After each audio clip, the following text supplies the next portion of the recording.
Ni habrá huachicol de antirretrovirales, ni el canciller Marcelo Ebrard va a recorrer el mundo buscando medicamentos. La Secretaría de Salud ya dijo que ninguno de los 100,000 personas o los 100,000 pacientes que viven con VIH y que son atendidas en centros de salud se quedará sin tratamiento, aunque se revisará el esquema de atención ofrecido hasta ahora. Un grupo de expertos médicos y de activistas creemos que es el momento de aprovechar la oportunidad, no solamente para ahorrar costos, sino para actualizar los esquemas de tratamiento, disminuir los efectos adversos y mantener su eficacia. Vamos por eso, por un nuevo paradigma VIH-MX. Veamos el contexto. Ante los reportes de escasez de medicamentos antirretrovirales en el país, la Secretaría de Salud informó que se enfocaría en mejorar la calidad de la atención revisando a profundidad los tratamientos ofrecidos hasta ahora. Luego de que el presidente Andrés Manuel López Obrador ordenara reducir el gasto, se empezaron a reportar faltas de medicamento. Ante esto, un grupo de especialistas, médicos y activistas de la sociedad civil presentaron la propuesta Nuevo Paradigma VIH México, con la que solicitaron a las autoridades federales optimizar costos, pero también garantizar el acceso a tratamientos y simplificar las opciones para evitar poner en riesgo la salud de las personas con VIH con cualquier interrupción del tratamiento. En un comunicado emitido esta semana, la Secretaría de Salud informó que no se suspendería el tratamiento de las 97,000 personas con VIH que son atendidas en las unidades de salud del país. La dependencia informó que había implementado temporalmente mecanismos emergentes de abasto mediante compras por adjudicación directa, licitación pública internacional abierta, así como el apoyo de otras instituciones públicas de salud, por lo que se instruyó a los médicos a que, en caso necesario, sustituyeran los medicamentos por otros de igual o mayor barrera genética. Las autoridades federales informaron que a raíz de las recomendaciones recibidas por los especialistas, se implementarían nuevos mecanismos administrativos para la compra de antirretrovirales de calidad. En una carta pública dirigida este miércoles a las autoridades y personas que viven con VIH, un grupo de especialistas y activistas reiteró la solicitud de un nuevo paradigma en los tratamientos antirretrovirales para ofrecer los mejores tratamientos disponibles. Para lograrlo, pidieron reducir esquemas de tratamientos, manteniendo la eficacia y disminuyendo los efectos adversos, depurar claves de medicamentos obsoletos, ofrecer supervisión individual de casos específicos y garantizar un mejor monitoreo y seguimiento clínico de las y los usuarios en los servicios especializados. El documento señaló que durante 2018 se destinaron más de 3,000 millones de pesos a la compra de medicamentos a un precio más elevado que el resto de los países de América Latina, por lo que con la simplificación de medidas y criterios clínicos se podrá atender a más pacientes y nuevos casos con el mismo presupuesto. Punto y contrapunto. Primer tema de la noche, como cada martes y jueves está con nosotros Estefanía Veloz, abogada y feminista. ¿Cómo estás, querida Estefanía? Muy bien, muchas gracias. Ana Villagrán, concejala de la Alcaldía Cuauhtémoc por el Partido Acción Nacional. ¿Cómo estás, querida Ana? Bien, gracias, buenas noches. Aunque vienes de verde hoy. Hoy vengo de verde. No de azul. Diré? No, por la Martín ecología. Martín Vivanco, abogado y analista. ¿Cómo estás, querido Martín? Buenas noches, querido. ¿Tú vienes de blanquiazul hoy? Yo vengo de... Sí, pues es lo que sea. Y nos acompaña también Alfredo Lecona, activista y analista de Gris con Negro. De negro. Bueno, empezamos con este primer tema, la presentación de esta iniciativa Nuevo Paradigma VIH-MX, que pone muchas cuestiones sobre la mesa. Por un lado, evidentemente el tema que preocupaba a muchos pacientes, no nada más a personas que viven con VIH, sino también a pacientes de otras enfermedades, por el tema del desabasto de medicinas, que estaba siendo una realidad, que en efecto, cuando empezó el gobierno de Andrés Manuel López Obrador y que cancelaron muchas de las contratos con algunas de las 3 distribuidoras que había, pues sí generó, digamos, una cadena de retrasos en entregas de medicamentos, no nada más para VIH, sino para muchos otros. Pero, como decía la nota, esta presentación, esta plataforma, esta iniciativa que fue firmada, entre otros, por el doctor Juan Sierra, quien está en el Departamento de Infectología del Instituto Nacional de Ciencias Médicas, por la doctora Andrea González de la Clínica Especializada Condesa, por la doctora Patricia Volkow, por el maestro Alejandro Brito, por los mejores expertos en el tema de VIH-Sida, no solamente en México, sino en América Latina.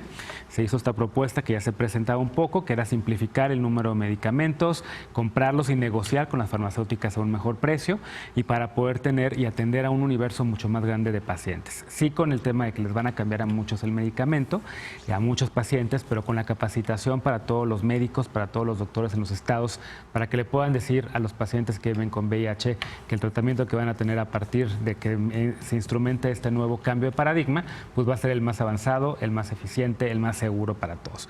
¿Cómo ven ustedes? No. Pues deberían. Tenemos que ir. ¿Cómo están viendo ustedes este tema? Porque creo que sí tendríamos que ser aliadas y aliados de las personas que viven con VIH. Yo no vivo con VIH, pero recientemente sobre todo el mentorazgo de Alejandro Brito, a quien lleva décadas en esta lucha en México.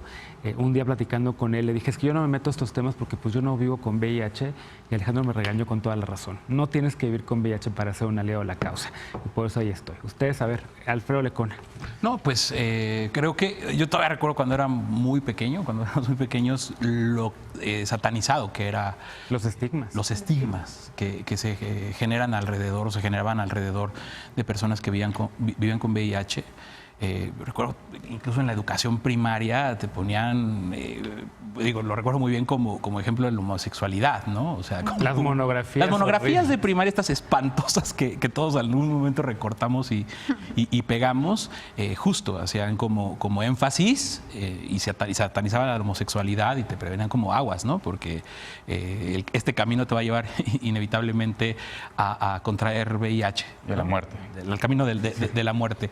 Entonces, pues desde luego que se entiende que sean más los colectivos LGBT quienes emprendan esta lucha. O sea, antes de cualquier cosa, hacer un reconocimiento a Genaro, que creo que suscribimos todos, porque también eres uno de los firmantes del nuevo paradigma. También estás con esas grandes personalidades como el doctor Alejandro Brito y otros doctores y doctoras brillantes. Y qué bueno que esté tomando la relevancia el tema y que se esté viendo cómo tiene que ser. Aquí sí, a diferencia de otras cosas que hemos visto de compras que son cuestionables del gobierno o decisiones que son como drásticas, aquí creo que la respuesta del presidente López Obrador y de todos los involucrados en el tema es buena.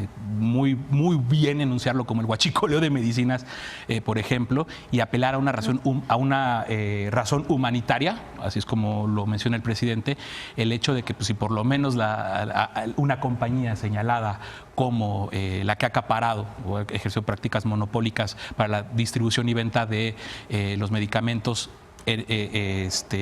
por parte del gobierno, pues ahorita se mantenga esa decisión hasta en tanto se busque afuera cómo comprar el medicamento de una forma más eficaz. Entonces, pues muy bien por el gobierno, muy bien por la forma que se está visibilizando y hay que seguir avanzando en ese sentido. Y súmate. Me sumo completamente, totalmente. Ana Villagrán, a ver, tú estás haciendo caras, porque había un debate, ¿no? Sí. También, pues, evidentemente todos queremos que pare la corrupción, todos queremos que no haya una cadena en donde se le esté cobrando mucho más al gobierno mexicano o al Estado mexicano por las farmacéuticas, pero tampoco poner en riesgo la salud de los pacientes, ¿no? De que no lleguen los medicamentos. Lo que pasa es que aquí hay dos héroes. O sea, dos héroes, pero eso no nos exime de irnos hasta el fondo de lo que originó esta situación. O sea, héroes, personas como tú y como todas las personas que tú nos estás diciendo que están encabezando una causa que es un tema bien complejo. Esto sigue siendo muy marcado, las diferencias, la discriminación. Y el otro al que quiero señalar, que fue el que levantó la mano, a Hugo López, el subdirector de Prevención y Promoción de Salud de la Secretaría de Salud, que fue el que mandó, subdirector, envió el oficio al titular de la Hugo Unidad López de Administración Gatell, ¿no? y Finanzas, a Pedro Flores, para decir del riesgo inminente del desabasto. Pero ¿qué pasa? Esto no hubiera sido necesario si el presidente, con una decisión... Todos queremos que la corrupción se termine, por supuesto queremos que el país esté mejor, pero como dijo la CNDH, o sea, las revisiones de procedimientos administrativos no pueden justificar en ningún caso la suspensión o incumplimiento de las obligaciones estatales de respeto, promoción, protección y garantía de los derechos humanos. O sea, si el presidente puede combatir la corrupción como todos podemos hacerlo, él puso con esta decisión a 97,000 personas en peligro. O sea, no se me hace como algo chiquito, es bastante grave. Él está hablando que por un monopolio donde 62% justamente de estos tres grupos, de Grufesa, Dimesa y Farmacéuticos Maipo, eran los que incurrían en estas, pero al final de cuentas, si estas empresas ya venían salvando vidas de esta manera, creo que no puedes detener el medicamento para luchar con la corrupción y ya que acabes de luchar con la corrupción, devolver. No se pueden tomar decisiones tan a la ligera. O sea, a lo que voy, ahorita ya tenemos una solución, un avance, pero el origen del problema es la mala decisión del presidente de hacer las cosas de tajo y mal hechas. Puso en peligro a 97,000 personas. Yo me quedo A ver, con no eso. había, nada más como para aclarar cosas, el desabasto, había muchas noticias falsas. Habían dicho que ya en Juárez ya no había antirretrovirales, lo cual resultó ser falso. Salió la información que supuestamente el presidente, no supuestamente, el presidente dijo en una conferencia de prensa que el canciller Ebrard iría por el mundo a buscar antirretrovirales.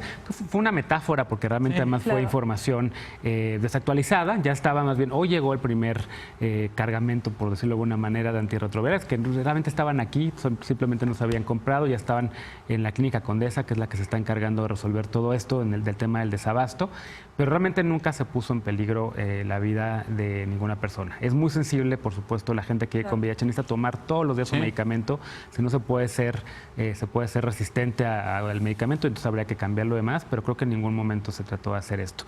Ahora, Estefanía Veloz, la sociedad civil, porque este es un ejercicio de sociedad civil con gobierno. Sí, totalmente, definitivamente. Yo creo que el más amplio reconocimiento de toda la ciudadanía hacia la sociedad civil, sobre todo por poner un tema en el que hay mucho desconocimiento. Más en el sistema de salud, donde hay muchísima discriminación, en ese tema en particular, en el que no se sabe a menos de que tengas un familiar con VIH, un amigo. Si no, hay mucho desconocimiento en torno a eso. Venimos de pensar que es un tabú, que no hay que hablarlo, que incluso en las familias se esconde este tema, ¿no? Es como, no tiene SIDA, tiene cáncer, como estas cosas que pasan. Pero sobre todo yo creo que estas personas en las que estás tú incluido, no estaban buscando culpables, sino resolver un problema muy importante, pero que sobre todo desembocó en que se desenmascararan personajes que se han estado beneficiando supuestamente de ser aliados o aliadas y han estado pues con beneficio propio sacándole este cabildeo con las farmacéuticas y eso. Y yo creo que es momento de que se acabe y me parece que es un momento importante para que lo hagan, sobre todo estando en esta orilla en la que no se sabía qué pasaba, en la que había muchas noticias que no sabíamos si eran reales o no, pero que esto sea una puerta para que no vuelva a pasar y para que no sea tal el desconocimiento que no sepamos qué es lo que está pasando en general. Pero creo que también el tema de poder tener medicamentos que sean accesibles y que sí estén pensados para las personas que tienen este tipo de problemas en acceder al servicio de salud, porque no es tan fácil. Me parece que hablarlo en estas mesas, que hablarlo en foros, que cabildearlo en espacios importantes y si eso implica romper vidrios y romper puertas, que se haga. Y sobre todo la sociedad civil fue quien lo hizo, como en muchos otros temas, y creo que esto lo celebro, pero sobre todo espero que no termine aquí y que tengamos un sexenio lleno de este tipo de movimientos importantes. Que se replique la colaboración con la sociedad civil, porque son complementarias y son aliadas, sobre todo para causas como esta, ¿no? Sí. Martín Vivanco, ¿cómo ves tú el tema? ¿Cómo invitarías a la gente también a que se sume a un tema que a lo mejor les parece lejano, pero puede ser que tengas un empleado? Por cierto, muchas empresas siguen haciéndote la prueba de VIH y la prueba de embarazo cuando entras a trabajar y eso es anticonstitucional. Muchas aseguradoras no te quieren asegurar si eres un hombre gay y te dan un periodo de 2 años para poderte empezar a pagar si en ese momento tienes una transmisión de VIH o no, y también está súper mal, por supuesto. Pero ¿cómo hacemos para que la gente se involucre? Una, que lean las cartas, que se metan a la página. Yo ya me sumé, ya firmé. Y 2, yo creo, o sea, las felicitaciones que te estamos haciendo todos aquí, nada más porque nos van a titular en Twitter. No, pero no. Pero al Consejo Consultivo Ciudadano. Al Consejo Consultivo a todos. ITS de la Ciudad de México. Exactamente. Pero, a ver, ¿por qué estamos felicitándote a ti y a todos los que conforman este movimiento? Porque hay mucho trabajo detrás y no es cualquier cosa, ¿no? Y realmente incide y nos recuerda, yo creo que 2 cosas fundamentales. Uno, obviamente que puede haber colaboración entre sociedad civil y gobierno. Este es el ejemplo y espero que efectivamente se siga dando este tipo de ejercicios durante todo el gobierno. La carta es muy puntual, dice técnicamente por qué se debe hacer tal cosa con tal medicamento, cuánto te tienes que esperar, etcétera. Así se deben hacer las cosas. El gobierno acusa recibo y actúa en consecuencia. Y 2, lo que decía Ana, o sea, yo más que ponerlo como un error del presidente, yo diría, a ver, hay una seria paradoja o está entre la espada y la pared porque el sistema está podrido, lo he dicho siempre, el sistema está podrido. Entonces tienes un sistema donde hay corrupción, donde los medicamentos se venden a sobrecostos, donde hay opacidad. Y entonces, por un lado tienes eso. Por el otro lado tienes una política que por lo menos en la palabra es de cero tolerancia y también los funcionarios públicos están parando muchísimas cosas que deben hacer. ¿Por qué? Porque están revisando absolutamente todo. Porque venimos de un sistema totalmente opaco y podrido. Y este tipo de ejercicios muestra que realmente gobernar importa porque lo que están atrás de todo esto son seres humanos y son vidas. Y a veces se nos olvida, nos quedamos nada más en la grilla, en los partidos, en el Senado, que si dijeron esto y el otro, pero cuando no le llega un medicamento por una política pública a alguien, esto es una cuestión muy seria. Y yo creo que este ejercicio, en vez de verlo en negativo, hay que verlo en positivo, de cómo los interesados, y en una cuestión totalmente republicana, en el sentido más teórico de la palabra, bueno, pues podemos incidir y movilizarnos y romper puertas y tocar puertas y decir, aquí estamos y vamos a ayudar. Yo creo que sí, ¿no? Así sí. Así sí. Así sí, es en efecto, Hashtag porque hemos así dicho sí, en AMLO. muchas ocasiones así no. Así no. Pues así sí. Yo sí tengo que decir que el Consejo Consultivo de VIH y ITS, de Enfermedades de Transmisión Sexual en la Ciudad de México, colaboró muy de cerca con autoridades de Secretaría de Hacienda, con autoridades también de la Secretaría de Salud, en donde con el doctor Hugo López-Gatell, subsecretario de Salud, con la oficial mayor de Hacienda Raquel Buenrostro, con el mismo secretario Carlos Ursúa, que nunca en la historia de este país un secretario de Hacienda le había dedicado tanto tiempo al tema de VIH. Y la verdad es que qué bueno, con el apoyo de México Vivo, la Fundación México Vivo, con el apoyo también de Letra S, las mejores organizaciones de la sociedad civil, Impulse, HF México y muchas otras que conforman este Consejo Consultivo, que están empujando este nuevo paradigma VIH-MX. Visita la página, súmate, es para hacer un cambio de paradigma. México está pagando los antirretrovirales y los medicamentos más caros de todo el continente y esperemos que después de esto pues haya justicia, porque también de eso se trata, de justicia. Súmate, hazte la prueba, no hay ningún temor en hacerse la prueba de VIH. Vamos a una pausa y regresando. Mañana, como hace 10 años, las madres de las mujeres y hombres desaparecidos en México van a salir a marchar en demanda de justicia. ¿Qué le ha pasado a un país que registra durante 10 años el reclamo de las madres a investigar el destino de sus hijos? La 4T está atendiendo debidamente sus demandas. Regresamos con este tema punto y contrapunto.